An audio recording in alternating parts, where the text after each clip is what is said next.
امین احسن ایک فکری، روحانی اور علمی خراج، علمی میراث کا تسلسل۔ غامدی صاحب اس مضمون میں امین احسن اصلاحی کو امام فراہی کے علمی جانشین کے طور پر پیش کرتے ہیں۔ جیسے ابن تیمیہ و ابن قیم کا تذکرہ اکٹھے ہوتا ہے، ویسے ہی فراہی و اصلاحی اب ایک ہی سلسلے کی دو کڑیاں ہیں۔ فراہی کی علمی شمع جس ہاتھ میں منتقل ہوئی وہ اصلاحی کا ہاتھ تھا۔ شخصیت کی جامع تصویر۔ اصلاحی کی شخصیت کے کئی پہلو نمایاں کیے گئے ہیں۔ علم کا جلال و جمال، فخر کا وقار، محبت و عاجزی کا مجسمہ، حسن بیان و فکر کا جمال، بات میں سادہ و آزادہ، معانی میں دقیق۔ ان کے انداز گفتگو اور تحریر کو غامدی صاحب نے شاعرانہ پیرائے میں خراج عقیدت دیا ہے۔ تلمیذ کا روحانی تعلق۔ غامدی صاحب خود کو امین احسن کا شاگرد سمجھ کر سرفراز اور خوش نصیب گردانتے ہیں۔ ان کے نزدیک جو کچھ بھی علم و عمل میں حاصل ہوا وہ اسی دروازے سے ہوا۔ پھر وہ دروازہ کھلا اور اپنے ہی گھر کا دروازہ بن گیا۔ یہ تعلق صرف علمی نہیں، روحانی بھی تھا۔ فکری استقامت اور دنیا سے بے نیازی۔ امین احسن اصلاحی کو دنیا کی چمک دمک، شہرت اور عددی کامیابی کی کوئی پرواہ نہ تھی۔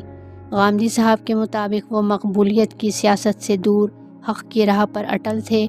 آدمی کا سایہ بھی اگر ساتھ نہ دے تو حق پر قائم رہنا چاہیے۔ تدبر قرآن، عمر بھر کی علمی کاوش۔ یہ تفسیر اصلاحی صاحب کی زندگی کا ماحصل ہے۔ اس کا آغاز فراہی کے ایک سوال سے ہوا، اخبار نویسی کرو گے یا ہم سے قرآن پڑھو گے؟ اور اس کا اختتام 40 سال بعد ایک شاہکار پر ہوا، میں نے اپنی جوانی کا بہترین زمانہ اس کتاب کی تیاریوں میں بسر کیا ہے۔ وفاداری اور اخلاص کا استعارہ۔ جب اصلاحی کو ایک کالج کی پروفیسرشپ کی پیشکش ہوئی تو انہوں نے بغیر تردد کے اسے ٹھکرا دیا، کیونکہ وہ فراہی کو چھوڑنے کا سوچ بھی نہیں سکتے تھے۔ امام فراہی کو میں ان کی زندگی میں چھوڑ کر کہیں نہیں جا سکتا۔ یہ واقعہ اصلاحی کے اخلاص، سادگی اور وفا کی بے مثال علامت ہے۔ روحانی وراثت کا احساس جواب دہی۔ اصلاحی ہمیشہ اس فکر میں رہتے تھے کہ اگر وہ خدا کے حضور امام فراہی سے ملے تو ان کے کام سے مطمئن نہ ہوں۔ یہ احساس احتساب اور ذمہ داری کا عکاس ہے۔ ڈرتا ہوں خدا کے حضور میں فراہی سے ملوں تو وہ میرے کام سے مطمئن نہ ہوں۔ مرد فردہ کا پیغام۔ غامدی صاحب اصلاحی کو مرد فردہ کہتے ہیں، ایک ایسا شخص جو وقت سے آگے کا سوچنے والا ہے، جس کا اصل زمانہ ابھی آنا باقی ہے۔ وہ بندہ امروز نہیں، مرد فردہ ہے، اور اس کا زمانہ اب بہت زیادہ دور نہیں رہا۔ علمی دیانت اور حق پسندی۔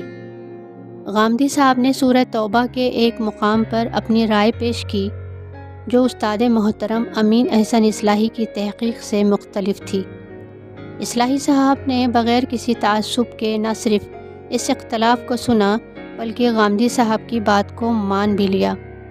یہ واقعہ اس بات کی روشن دلیل ہے کہ وہ سچائی کو اپنی رائے سے بالاتر رکھتے تھے، چاہے وہ شاگرد ہی کی زبان سے سامنے آئے۔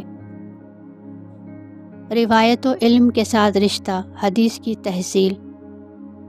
امام فراہی سے قرآن کی تفہیم حاصل کرنے کے بعد جب انہیں احساس ہوا کہ حدیث کا علم بھی اسی گہرائی سے سیکھنا چاہیے تو وہ مولانا مبارک پوری کے پاس حاضر ہوئے۔ وہاں ان کا جملہ، میں سند لینے نہیں آیا، آپ سے حدیث سمجھنے آیا ہوں، ان کی علم دوستی، انکساری اور اخلاص کو ظاہر کرتا ہے۔ استاذانہ شفقت اور شوقی طبع۔ استاد کے سامنے غلطی کو تسلیم کرنا اور پھر استاد کا حوصلہ افزا تبصرہ، للجواد ذلہ، یعنی اصیل گھوڑا بھی پھسلتا ہے، ایک تربیتی عمل کی خوبصورت جھلک پیش کرتا ہے۔ یہ اصلاحی صاحب کی طبیعت کے توازن، عزت استاد اور مزاحیہ انداز کی مثال ہے۔ علمی ترجمہ نگاری میں مہارت۔ غامدی صاحب نے بتایا کہ کس طرح اصلاحی صاحب نے امام فراہی کی کتابوں کے اتنے عمدہ ترجمے کیے۔ کہ سید مودودی جیسے صاحب طرز ادیب بھی ان کے معترف ہوئے۔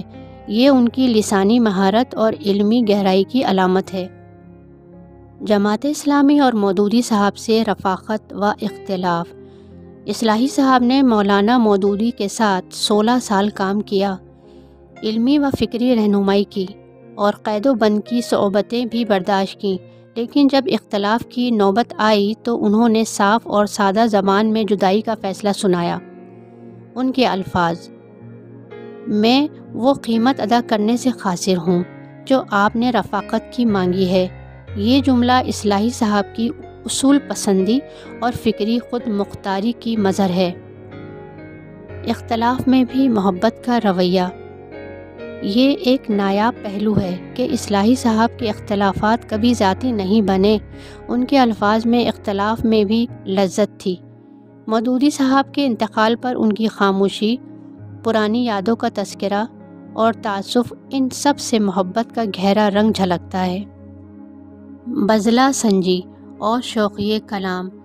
اس حصے میں اصلاحی صاحب کے مزاحیہ اور فقرہ باز طبیعت کی جھلکیاں بڑی خوبی سے دکھائی گئی ہیں۔ مولانا مودودی کی شادی پر کہا: ان الانسان لفی خسر، دانتوں کی تعزیت، کھانے کے اور ہیں دکھانے کے اور، کانفرنسوں پر تبصرہ۔ ریلوے یہ کام 100 سال سے کر رہی ہے، پڑھے کم لکھے زیادہ جیسے فقرے۔ یہ سب ان کے مشاہدے کی تیزی، زبان کے فن میں مہارت اور گفتگو کے سلیقے کا ثبوت ہیں۔ غامدی صاحب نے اس پورے مضمون میں نہ صرف ایک عظیم استاد کو خراج عقیدت پیش کیا ہے، بلکہ علمی رویوں، فکری دیانت، مزاحیہ طبیعت اور اختلاف کو شائستگی سے برتنے کی ایک عملی مثال بھی سامنے رکھی ہے۔ اصلاحی صاحب کی زندگی کا یہ خاکہ مسلمانوں کے علمی حلقوں کے لیے ایک معیار کی حیثیت رکھتا ہے۔ ان کی شخصیت میں جہاں استاد کی سختی تھی، وہیں دوست کی نرمی بھی تھی۔ جہاں علمی ٹھہراؤ تھا، وہیں فطری شوقی بھی۔ یہی توازن ان کی شخصیت کو زندہ جاوید بناتا ہے۔ دوستو، یہ تھا جاوید احمد غامدی صاحب کی کتاب مقامات کے 11ویں مضمون کا پہلا حصہ، جس میں ان کے استاد محترم مولانا امین احسن اصلاحی سے تعلق اور ان کے علمی مقام پر روشنی ڈالی گئی۔ لیکن ابھی یہ بات مکمل نہیں ہوئی۔ اگلی ویڈیو میں ہم اسی مضمون کا دوسرا حصہ پیش کریں گے، جس میں امین احسن اصلاحی کی شخصیت، ان کی علمی خدمات اور ان کے ساتھ اختلافات کے پہلوؤں کو تفصیل سے بیان کیا گیا ہے۔ اگر آپ یہ جاننا چاہتے ہیں کہ ایک استاد اور شاگرد کے رشتے میں وقت کے ساتھ کیا بدلاؤ آیا، تو اگلی ویڈیو ضرور دیکھیے گا۔ چینل کو سبسکرائب کریں، ویڈیو کو لائک اور شیئر کریں اور کمنٹس میں اپنی رائے سے ضرور آگاہ کریں۔